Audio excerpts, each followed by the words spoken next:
Hi అండి అందరికీ శుభ మధ్యాహ్నం. అన్నం కూడా ఉడికేసింది. ఇప్పుడు పప్పు తాలింపు పెట్టాలి. టమాటా పప్పు అయితే ఉడికిపోయిందండి. ఇక తాలింపు వేయాలి. పప్పు వంట పని బట్టల పని అయింది. తలా ఒక పని చేసుకున్నాము. మా చెల్లెళ్ళు ఏం బట్టల షాప్లోకి వెళ్ళిపోయారు. నేను పప్పు వండుదామని ఆగాను అనమాట. అండి పప్పు అయితే రెడీ అయిపోయింది ఫ్రెండ్స్. టమాటా పప్పు. మా చిన్నమైన అల్లుడికి ఎంత మతిమరుపు అంటే, మా చిన్నమైన అల్లుడికి ఇక్కడ మంచినీళ్ళు తెమ్మని పంపిస్తే తాళం మర్చిపోయాడు. అంత మతిమరుపు. చిన్నోడా,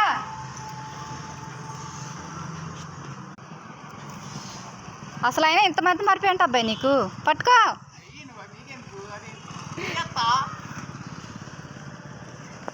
సరేలే.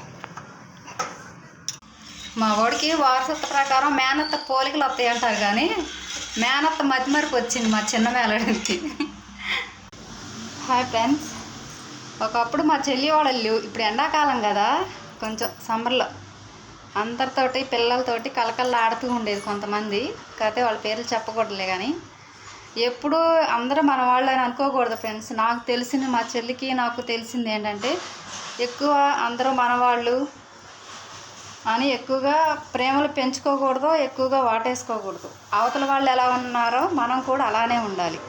మనల్ని మర్చిపోయి చాలా సంతోషంగా ఉంటున్నారు అందరూ, కానీ మనం అలా మర్చిపోలేకపోతున్నామే. కానీ మర్చిపోవాలని అర్థమైంది. లేదంటే ఈ టైంలో మా చెల్లి వాళ్ళ ఇల్లు ఎప్పుడు పిల్లలందరితోటి సరదాగా సందడిగా ఉండేది.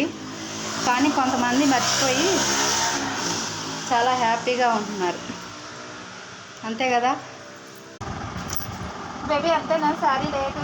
నాకు అవన్నీ శారీ లేని ఫోటోలు కాస్ట్ గురించి అయితే బుధవారం మీకు ఎక్కువ చెప్తాను, చెప్పండి. హాయ్ అండి, షాప్లోకి అయితే వచ్చేసాను. సరే ఫ్రెండ్స్, ఈరోజు వీడియో అయితే ఇంతే. అంతేనేగా మొదలుపెట్టింది అనమాట మా చెల్లి పంచులేయటం. ఇగో వీళ్ళేనండి వీడియో. అసలు ఏంటి వీడియో చేసుకొనివ్వరు, లైవ్ సరిగ్గా చేసుకొనివ్వట్లేదు అనమాట. సరే ఫ్రెండ్స్, వీడియో అయితే ఇంతే. బాయ్. ఇక చాలా బాయ్ అండి. నన్ను చూపించి మన వాళ్ళు అనుకోవద్దంటే నన్ను నమ్మ